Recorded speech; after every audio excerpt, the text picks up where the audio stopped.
Alandi high alert. Indrayani नदीला पूर. पुलाचे कठडे वाहून गेले. नागरिकांना सतर्कतेचे आव्हान.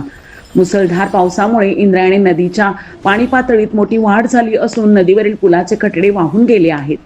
तसेच परिसरातील अनेक पूल पाण्याखाली गेले असून नदी पात्रात प्रचंड वेगाने पाण्याचा प्रवाह सुरू आहे. त्यामुळे प्रशासनाने आळंदी परिसरात हाय अलर्ट जारी केला आहे. नगर परिषद प्रशासनाने नागरिकांना नदीकाठ, पूल तसेच पूरग्रस्त भागापासून दूर राहण्याचे आवाहन केले आहे. कोणत्याही परिस्थितीत पाण्यात उतरण्याचा किंवा पूल ओलांडण्याचा प्रयत्न करू नये असेही प्रशासनाने स्पष्ट केले आहे. दरम्यान आषाढी वारीनिमित्त मोठ्या संख्येने वारकरी आणि भाविक आळंदीच्या दिशेने प्रवास करत आहेत. या पार्श्वभूमीवर प्रशासनाने वारकरी भाविकांना सध्या ज्या ठिकाणी आहेत त्या ठिकाणी सुरक्षित स्थळी थांबण्याचे आवाहन केले आहे.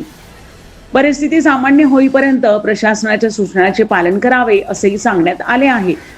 नागरिकांनी अफवांवर विश्वास न ठेवता अधिकृत माहितीसाठी प्रशासनाच्या सूचनांकडे लक्ष द्यावे आणि आवश्यक ती खबरदारी घ्यावी असे आवाहन करण्यात आले आहे.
पारस मुथा यांचा रिपोर्ट.